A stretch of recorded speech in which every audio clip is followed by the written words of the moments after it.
Hey guys, this is going to be a movie review for you guys. Yes, I know it's been a while since I've done a movie review, but hey, there have been some shit movies out, and I've wanted to wait till they come online and want to have to see them in theaters. And of course, we're in January, so it's usually a terrible month for movies. And finally, though, there is a movie that has now come on, a solar movie that I can talk about, and that movie is the sequel to a movie that I don't think needed a sequel. I really don't think it did, and I don't really know why it got a sequel. Well, yeah, I do. It's basically kind of a cash grab, and that is Ride Along 2. Now, I'm going to say this. I enjoyed the first Ride Along. I do. I think it's a fun movie. I think there are definitely some things in that movie.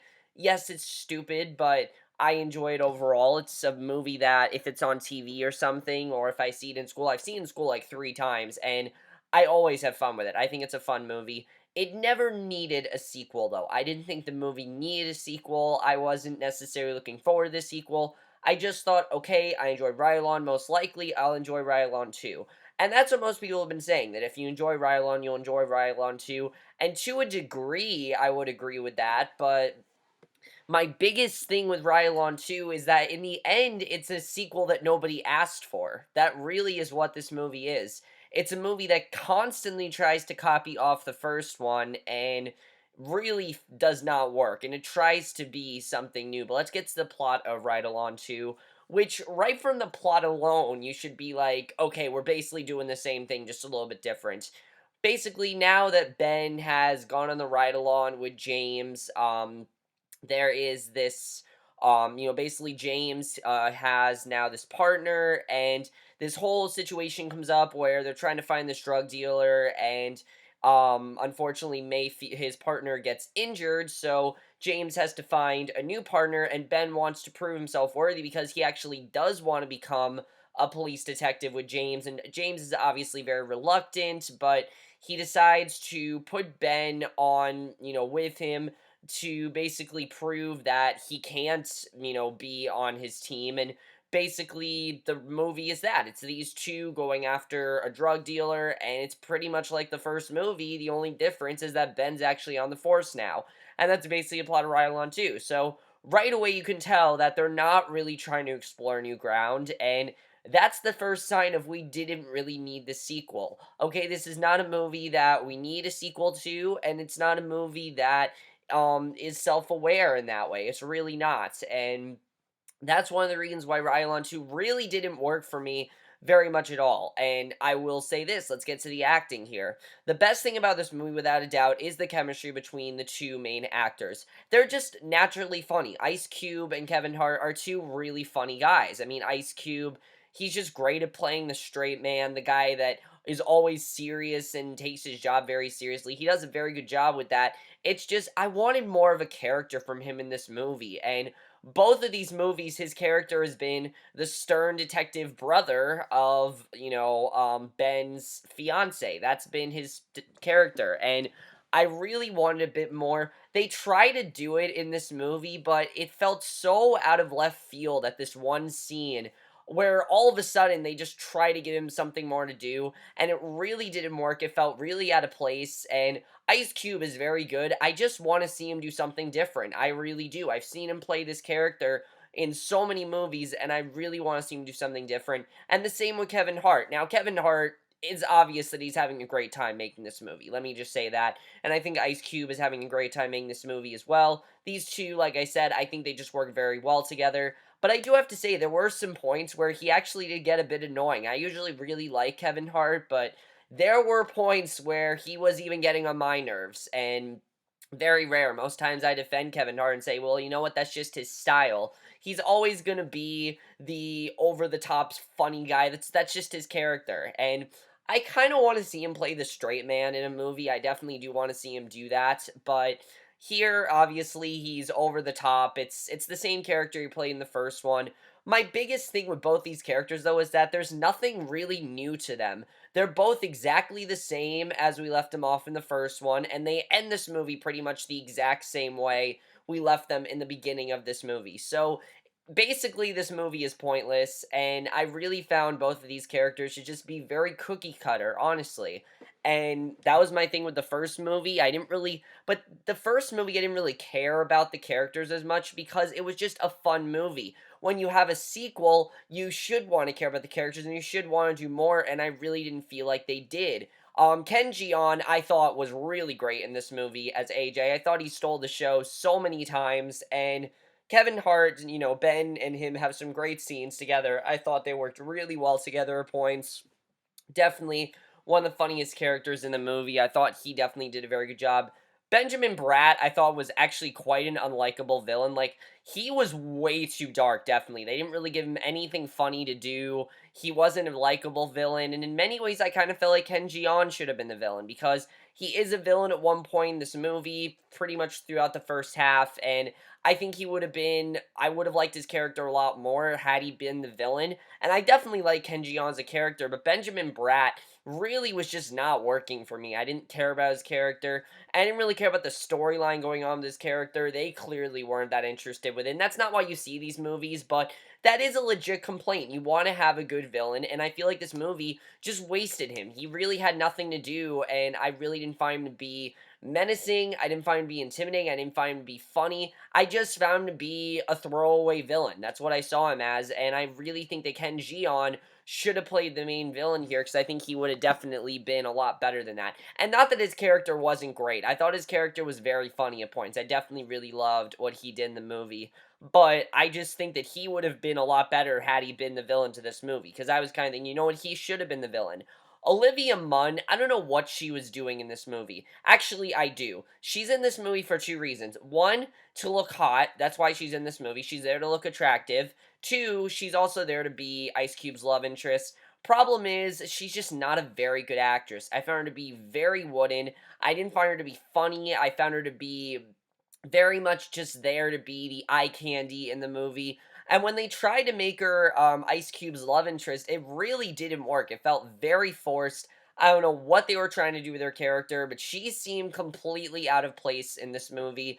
And again, I understand they were trying to do something more with his character, but getting a love interest is not an idea of character development. It's just complicating the story. And I really wasn't a fan of her character. It really seemed like they were trying to go like the Mission Impossible route with her character, where you had the attractive, woman helping out the two men. I understood that, but I didn't really care about her character. I didn't really like her. And I also thought she was quite miscasted. I really did not think that she was funny. And Olivia Munn isn't really that great of an actress. She's not, honestly. She's very wooden. She's very much just there to be, like I said, eye candy, and I would have wanted anyone else to play her because I really thought that she was pretty miscasted.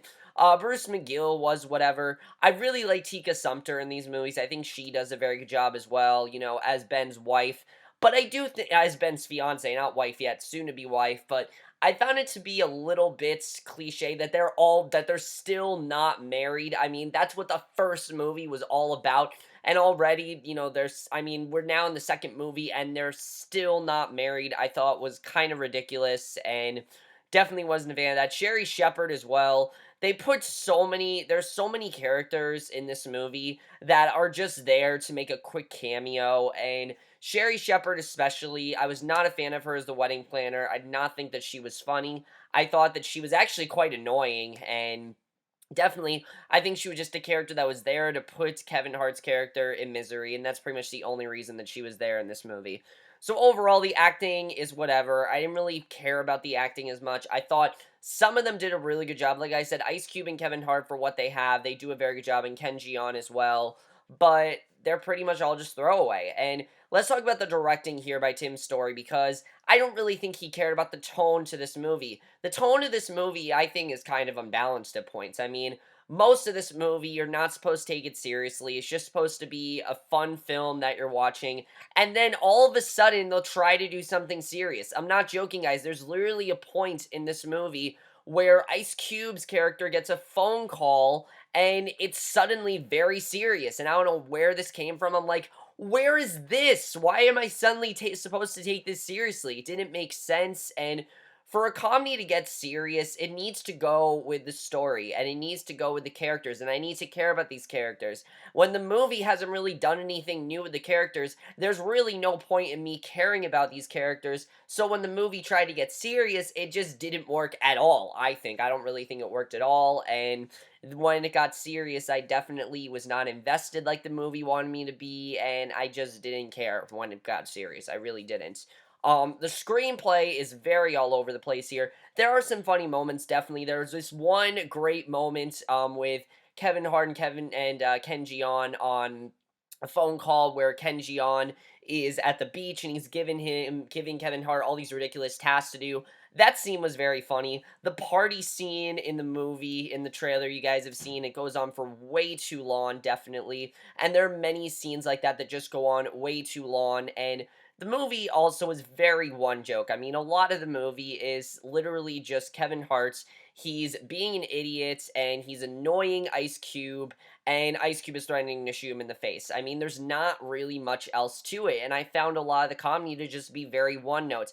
And plus, a lot of it I really didn't find to be very realistic, and there's a lot of slapstick humor in this movie, and there's nothing wrong with that. I think you can do slapstick humor really well, but it's most of the humor in this movie, and I found a lot of it to be very tedious, and I found a lot of this movie to be, let's just see how much pain we can put these two in, and very much that's what some of this movie is. And especially the ending. The ending definitely shows what kind of movie we're watching, and I definitely was not a fan of that, and I thought the ending was really stupid, honestly. So the writing I thought was very wooden, not really much to say about the writing. Something that did improve, surprisingly, were the effects. I thought the action here was actually quite good. There were actually some kind of suspenseful scenes, and I do think that they borrowed stuff from Mission Impossible or 21 Jump Street, and it is pretty apparent at points that this is trying to be like 21 Jump Street, and it's just not. The thing that that movie had is you had two characters that they were friends, and these two don't like each other, so it really doesn't work in that sense.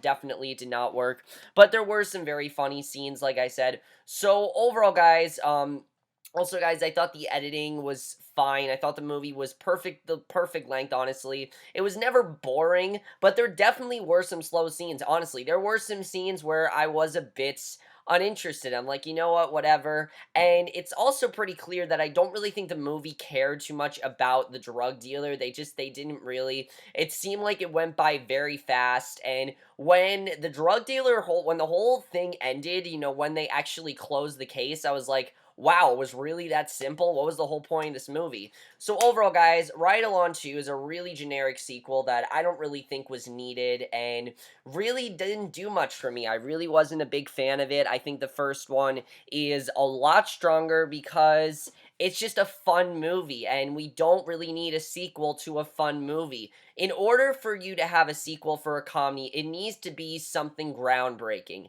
It needs to be something that everyone loves, and Ride Along's not a movie that everyone loves. It's not even a movie that I love. I just really enjoy it, and it's because of the actors. And here, even, there definitely needed to be more that they did, and when they tried to do more, it didn't work. And overall, I can't recommend it to you guys. I really can. I think if you enjoy the first one, you'll probably get some enjoyment out of this, but I think even at that, you'll probably want more at some point. You'll probably just be like, can we just get something more? I just wanted more out of this, and I really didn't. And because of that, guys, I am going to give Ride Along a 2 out of 5 or a D+. I was very surprised. I thought it was going to go a little bit higher, at least a C, but no, I'm going to give this movie a D+, because I never watch it again. I will say the first, like, 20-something minutes I really was enjoying, but once the actual case starts, it just got very formulaic and very same-ish, and I really wanted something new. But overall, guys, let me know what you guys saw Ride Along 2. I hope you guys enjoyed this review. Let me know if you thought Ride Along was better, Ride Along 2. Do you like both of them? Like I said, if you like both of them, that's fine. I personally just wasn't as big as a fan of this as I thought it was going to be. But that is my review. Hope you all enjoy it, and we'll see you guys in my next video, which will finally be for Arrow, and we'll see you guys for that. Okay, bye.